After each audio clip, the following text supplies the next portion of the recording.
Bonjour, aujourd'hui on va réaliser ensemble l'exercice concernant les listes chaînées. Donc, ce que vous aviez à faire, c'était de créer une classe Order Numbers List pour contenir des chiffres qui sont classés en ordre croissant et des chiffres qui ne peuvent pas se répéter. Donc, pour gérer la répétition des chiffres, mais en réalité, chacun des nœuds va avoir une variable qui va compter le nombre de fois que ce chiffre-là a été inséré. Je vous demande d'utiliser une liste doublement chaînée juste pour vous pratiquer à la manipuler. Donc, chacun des nœuds de la liste va en fait avoir un pointeur vers le nœud précédent, un pointeur vers le nœud suivant, puis va stocker les données concernant les chiffres dans une struct nommée number item qui contient le chiffre à stocker puis combien de fois il se retrouve dans la liste. Ensuite, on va faire un main qui teste ces fonctionnalités-là. Donc, au niveau du code, je vais créer mes classes directement dans le même fichier. Ça va être plus simple. Ça, on va avoir tout à la même place. Donc, je vais créer ma classe Ordered Numbers List. Puis, même principe que pour l'exemple des listes chaînées, je vais déclarer les structures qui composent ma structure de données de façon privée dans ma classe parce que c'est juste la classe Ordered Numbers List qui a à connaître comment sont représentées les données sous forme de nœuds, puis qu'il y a une structure number item à l'intérieur d'un nœud. Le main n'a pas besoin de savoir ça. Lui, le main, ce qu'il utilise, c'est une liste d'entiers. Donc, pour lui, c'est seulement des entiers qui sont manipulés, pas des structures de type node puis number item. Donc, je vais définir number item. Number item qui a deux membres, un entier qui est la valeur à stocker, puis un entier qui est combien de fois on trouve cette valeur-là. On va faire notre constructeur, number item. Notre constructeur, en réalité, il va prendre seulement un paramètre qui est la valeur de l'item. On va lui mettre une valeur par défaut de 0. Comme ça, notre constructeur va pouvoir être appelé là, de façon par défaut sans paramètre. Puis, par défaut, ben, le count, il va être égal à 1, parce que si on vient de créer un item avec une valeur, ben, il se retrouve seulement qu'une fois au début. Point virgule. Ensuite, une struct pour représenter nos nœuds, donc node. Un node, qu'est-ce que ça contient? Ça contient notre item, donc un number item, l'item, puis ça contient des pointeurs de nœuds vers le précédent et un pointeur de nœud vers le nœud suivant. On va plutôt écrire notre constructeur. On va avoir besoin des trois paramètres au niveau de notre constructeur, donc un number item, un pointeur de nœud ptr previous, puis un pointeur de nœud ptr next. Pour le suivant, on va assigner les valeurs.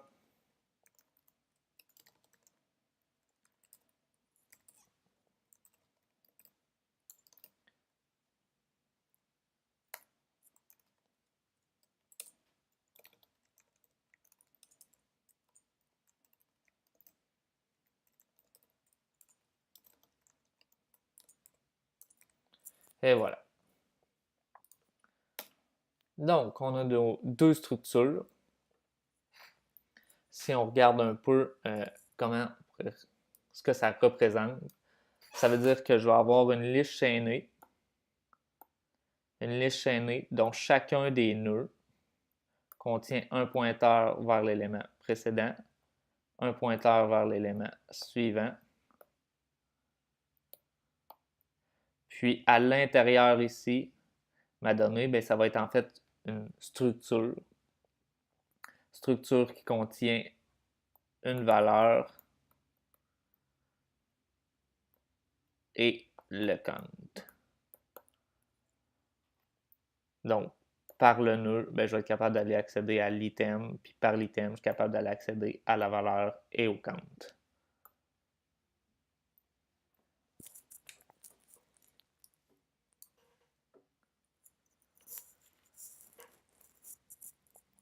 Puis, bien sûr, au niveau de notre classe, ce que ça nous prend, c'est l'élément de tête, le pointeur de tête qui nous permet à notre liste d'exister. Donc, un pointeur de nœud head. Au niveau des membres publics, on a bien sûr notre constructeur.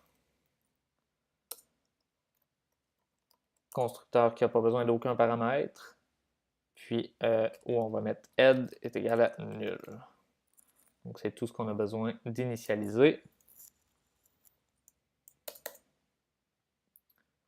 On va se faire tout de suite une méthode qui permet d'afficher le contenu de notre liste. Ça va nous aider pour débugger.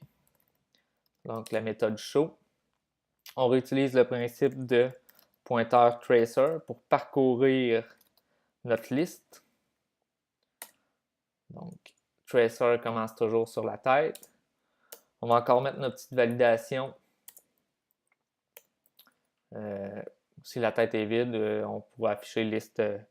Si la tête plutôt est nulle, on affichera liste vide. Donc, s'il y a quelque chose, on va pouvoir faire notre boucle. Sinon, on affiche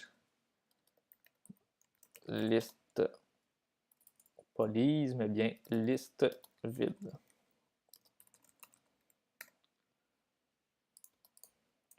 Donc, si la liste n'est pas vide, on peut faire notre fameux while.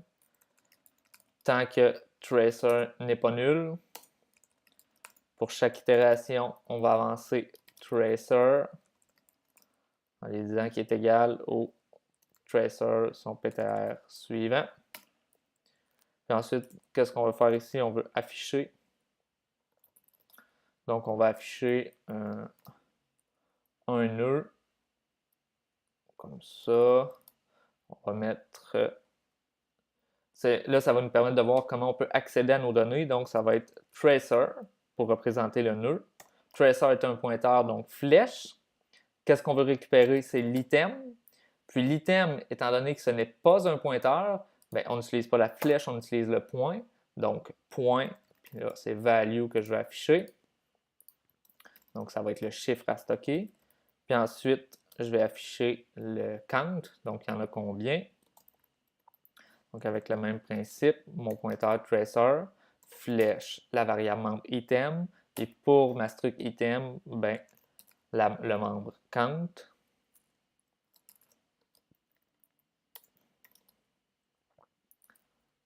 Puis, une petite parenthèse à la fin. Donc, chaque nœud va être représenté entre parenthèses.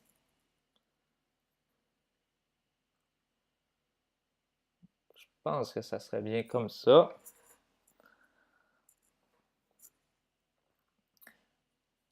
Ensuite, ben, on peut regarder en fait là, au niveau d'un schéma, juste pour être sûr qu'on comprend bien comment on fait pour accéder ici à un item. Si on se fait de la place, ça veut dire que j'ai ma liste chaînée. Comme ça, comme ça. Comme ça, comme ça. Disons qu'il y a 3 éléments dans ma liste. J'ai mon head. Head, oups, qui pointe sur le premier. Comme ça. Lui, il pointe sur nul. Comme ça. Comme ça. Et finalement, lui pointe sur nul également. Puis, dans ma boucle, ben, tracer va se promener, puis il va parcourir un après l'autre les items. Puis disons que tracer est rendu ici. Ben, tracer est un node étoile. Donc, pour accéder au membre du nœud qui est l'item, je dois faire mon tracer flèche item. Toutefois, quand j'ai récupéré mon item, ben, l'item, ce n'est pas un pointeur. On l'a vu ici, c'est une variable là, normale, c'est pas un pointeur. Donc, à l'intérieur d'un item, une fois que j'ai une variable de type item, je peux seulement utiliser le point pour accéder aux membres value et count. Donc, c'est comme ça qu'on est capable de les faire afficher, puis c'est ce qu'on va utiliser plus tard pour faire nos calculs aussi. Donc, la méthode la plus importante pour cet exercice-là, c'est la méthode d'insertion. Qu'est-ce qu'on insère? Ça va être un entier qui représente une valeur, donc la valeur que le main veut ajouter à la liste.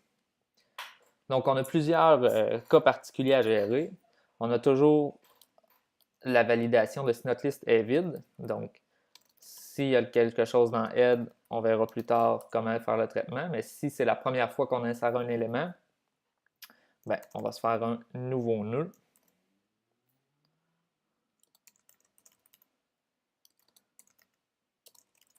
Notre nouveau nœud dont sa valeur va être value. Son pointeur précédent va être nul. Puis son pointeur suivant va être nul également. Puis ensuite, on fait head est égal à notre new node. Comme ça ici. Donc, dans le cas où j'ai ma tête puis elle pointe sur rien, ben, quand je crée un nouveau nœud, donc elle pointe sur nul en réalité, quand je crée un nouveau nœud, ben, tout ce que j'ai à faire, c'est de mettre ce nouveau nœud-là, son précédent à nul, son suivant à nul, parce que c'est le seul élément de la liste, puis à venir mettre à jour ici mon pointeur pour qu'il pointe sur ce nœud-là. Donc, c'est ce qu'on fait ici, dans le cas où il n'y avait aucun élément initialement dans la liste. Ensuite, si on a quelque chose dans notre liste, la première chose qu'il faut regarder, c'est si on va insérer au début de la liste. Parce qu'étant donné qu'on insère en ordre croissant, on va vérifier si ce qui est à la head, son item, point la value, s'il est plus grand que la valeur qu'on essaie d'insérer. Ça voudrait dire qu'on insère directement en début de liste. On va juste laisser un petit commentaire. Donc, ici, on insère liste vide. Premier élément qu'on insère. Ici, insertion en début de liste. Et voilà. Donc, quand on fait l'insertion en début de liste, ben là, même principe, on n'a pas le choix, on va se créer un nouveau nœud. Donc, on valide que l'item, le premier item, ben, si sa valeur est plus grande que celui qu'on va insérer, notre nouveau nœud, plutôt, sa valeur nous provient du paramètre. Le pointeur précédent va être égal à nul. Puis, le pointeur suivant va être égal au nœud qui existe déjà, qui est pointé par head. Donc, il est égal à head. Ensuite, c'est bien important de mettre à jour le précédent de ce qui est déjà le premier item qui existait déjà dans notre liste. Bien, étant donné qu'on ajoute un item juste avant, bien, il va maintenant avoir un précédent. Donc, ce qui est encore pointé par head, son PTR previous, doit être égal à mon nouveau nœud. Nouveau nœud.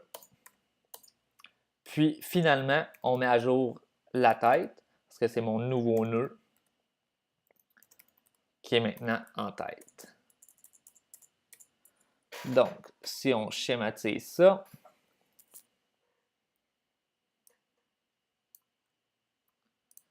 donc l'insertion en début de liste,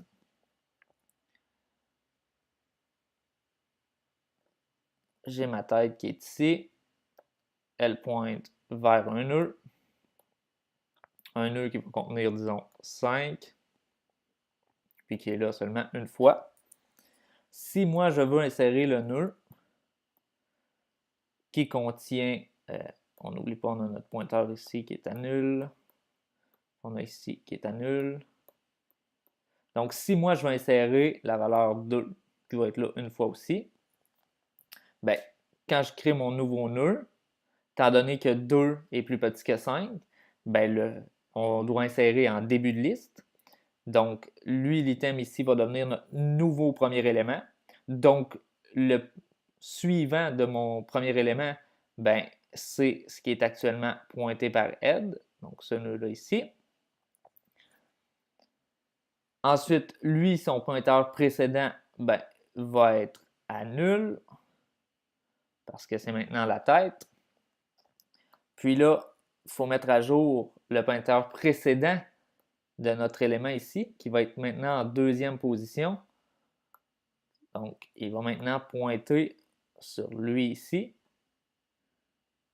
Puis en dernier, on va faire la mise à jour de notre pointeur de tête, parce que c'est le pointeur de tête qui nous a permis de faire la mise à jour ici, en disant ce qui est actuellement pointé par tête, bien, son previous est maintenant égal à mon nouvel élément, parce qu'on avait encore la référence. Puis une fois que ça est fait, bien, on peut mettre à jour la référence de head vers notre nouvel item.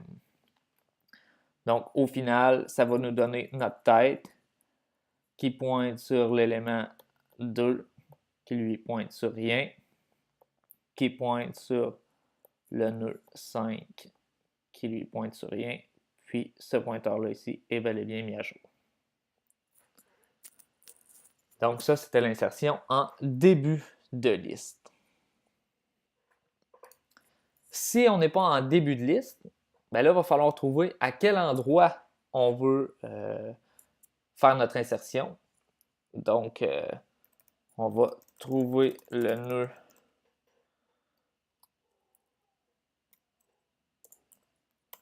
nœud pour l'insertion. On utilise encore une fois le principe de tracer pour parcourir nos nœuds puis trouver celui qui est à la bonne position pour conserver l'ordre croissant. Notre tracer, on le fait tout le temps démarrer à head. On va faire notre boucle. Donc, tant qu'il y a quelque chose dans tracer, on va avancer tracer.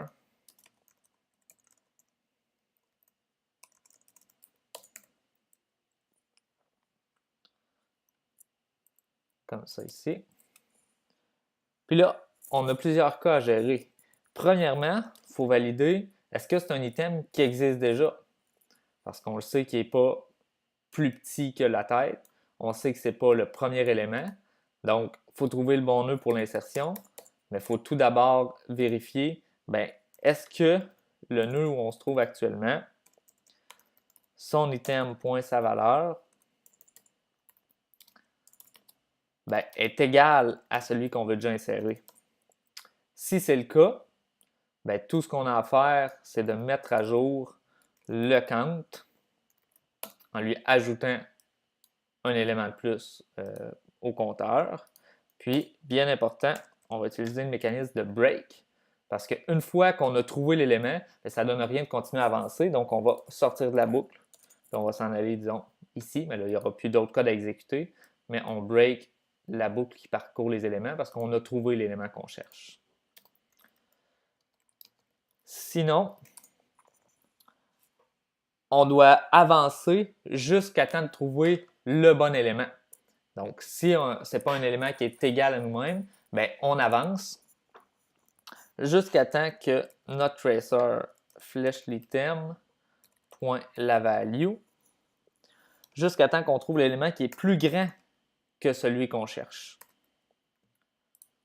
Donc, si on est sur l'item qui est maintenant plus grand que ce qu'on essaie d'insérer, ben, ça veut dire qu'il faut insérer juste avant. Donc, c'est ce qu'on va faire. On va se créer notre nouveau nœud. Je vais juste aller récupérer ça ici. Donc, notre nouveau nœud avec une valeur. Notre nouveau nœud, ben, son précédent, étant donné que là, on doit insérer avant le nœud où tracer se trouve, ben, son précédent, notre nouveau nœud, c'est le nœud précédent de tracer. Donc, tracer, flèche, ptr prev. Puis le nœud suivant de celui qu'on insère, ben c'est tracer. Parce qu'on insère juste avant tracer. Puis ensuite, il faut mettre à jour le nœud précédent pour qu'il pointe vers notre nouveau nœud. Parce qu'en ce moment, notre nouveau nœud pointe sur le reste de la liste. Mais là, il faut que le nœud précédent pointe sur notre nouveau nœud pour qu'il soit vraiment intégré. Donc, on pourrait le faire en allant récupérer le nœud précédent à partir de tracer flèche ptr prev. Puis après ça, faire que le nœud précédent son ptr next soit égal à mon new node. Donc, on le fait par étapes en découpant qu'on va récupérer le nœud précédent, puis ensuite le nœud précédent, son suivant, c'est notre nouveau nœud.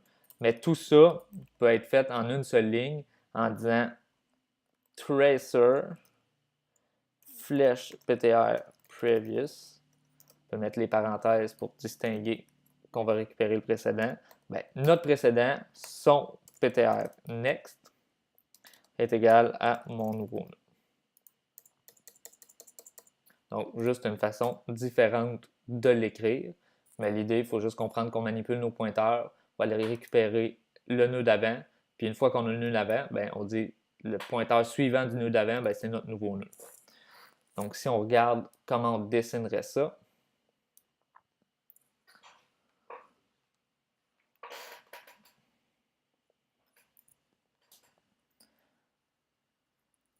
donc, on va avoir notre tête qui pointe ici, qui lui pointe ici. Puis en fait, on va y aller simplement.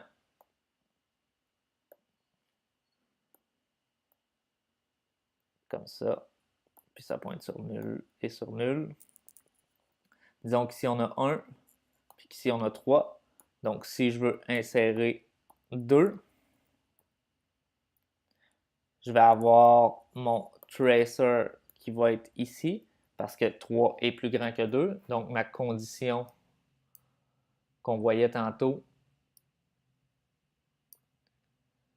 si l'item où tracer se trouve est plus grand que la valeur que je veux insérer, donc tracer est là, on crée notre nouveau nœud. Notre nouveau nœud, notre précédent, est égal à tracer, donc celui-là ici, flèche previous. Donc mon nouveau nœud, son précédent est égal à ça. Puis son suivant est égal à tracer, donc on veut insérer entre les deux. Fait que là, tout ce qui nous reste à dire, c'est notre pointeur ici de notre nœud pour insérer le nouveau nœud dans la liste. Il faut qu'il s'en aille sur notre nouveau nœud. Donc, à partir de tracer, on peut dire le nœud précédent, donc ce nœud-là ici, son suivant est en fait égal à mon nouveau nœud. Donc, comme ça, on vient d'insérer l'item dans la liste. Puis, il ne faut pas oublier de mettre à jour, en fait, notre tracer, son précédent, puis de l'envoyer ici. Donc, je crois que je ne l'avais pas écrit. Effectivement. Donc, notre tracer, on peut le faire à la fin. Tracer, flèche, ptr previous est égal à mon nouveau nœud. Étant donné qu'on a une liste doublement chaînée, on n'a pas le choix de notre nœud qui existait déjà. Il ne faut plus qu'il pointe vers le nœud qui était ici.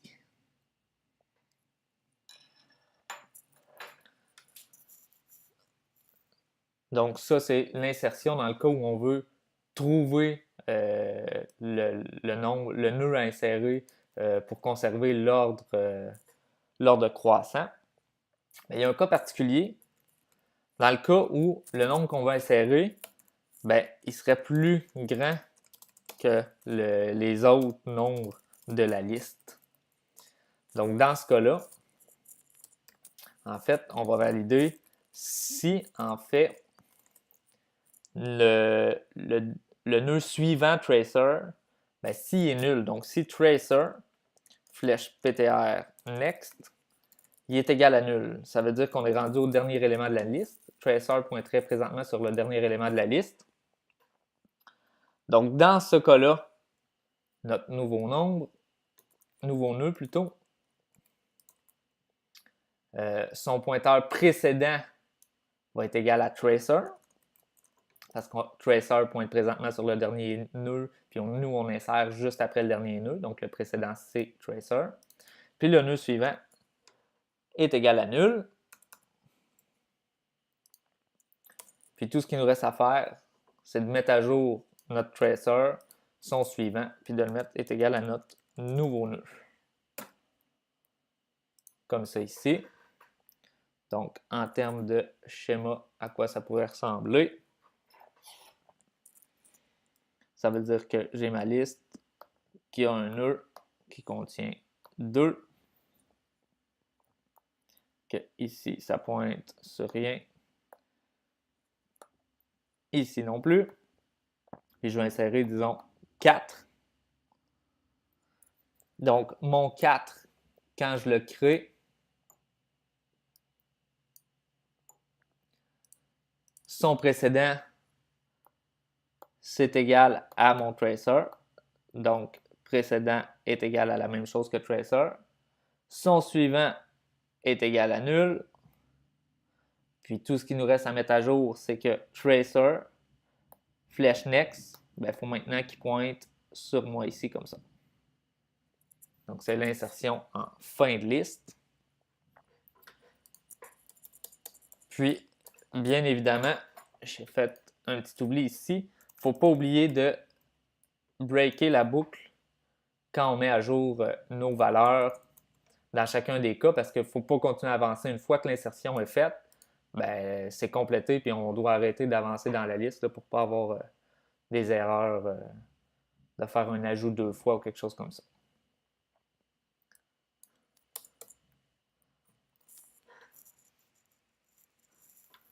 Donc, on peut commencer à tester, voir si notre insertion fonctionne. On va donc se créer un objet de type ordered list. On va l'appeler list, comme ça ici. Se faire un petit peu de place. On va dire list.insert. On va mettre 3.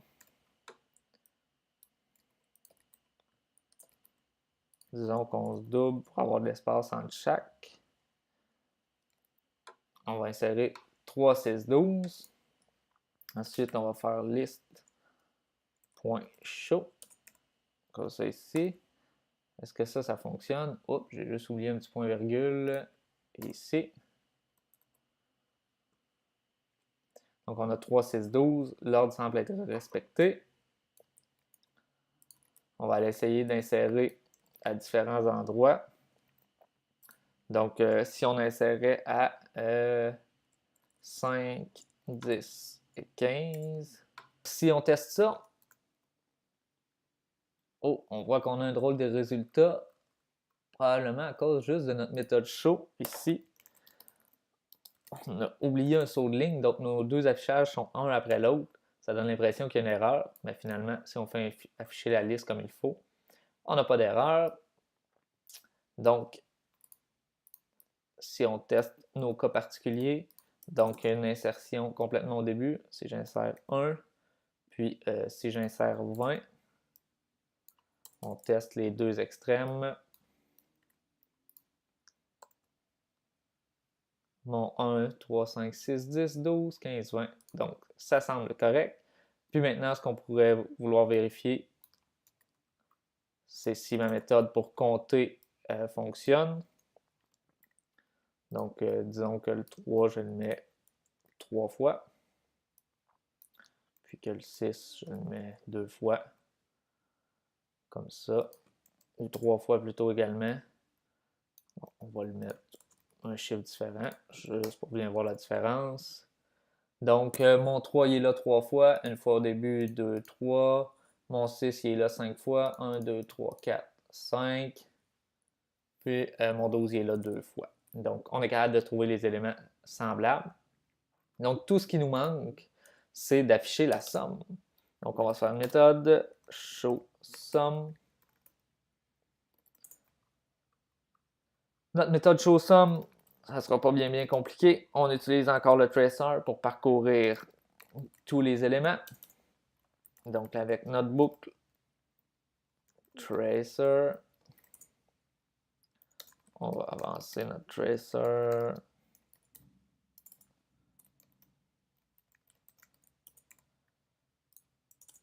Puis, qu'est-ce qu'on fait ici? On va faire un petit peu d'affichage, juste pour que ça soit plus intéressant. Donc, on va faire un cout. On va mettre une parenthèse.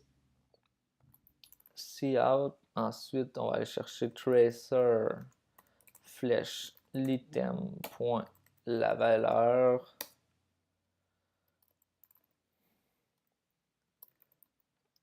Multiplié par, juste en affichage, on est d'accord, on va faire le vrai calcul par la suite, par combien il y en a.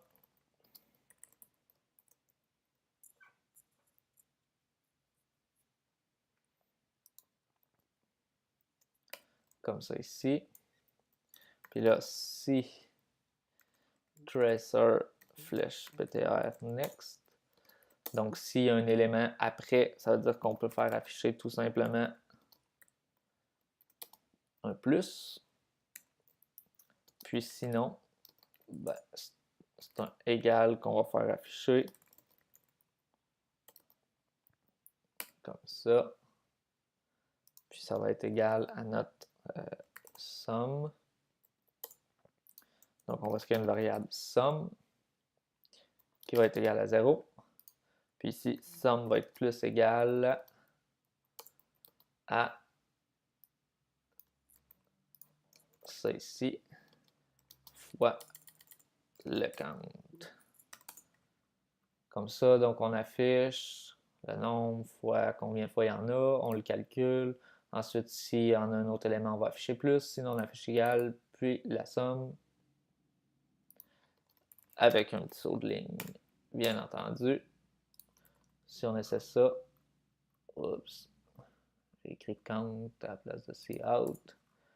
Ici, on appelle notre list.showSum. On a notre calcul qui est ici. Oh, on va juste aller chercher un petit espace pour que ça soit plus joli à l'affichage. Comme ça, donc 1 fois 1 plus 3 fois 3, on a effectivement 3, 3. 5 fois 1, notre 6 était là 5 fois, 10 une fois. Tout ça nous donnerait un total de 114. Donc 20, 35, 47, 59, 69, 99, 104, 113, 114.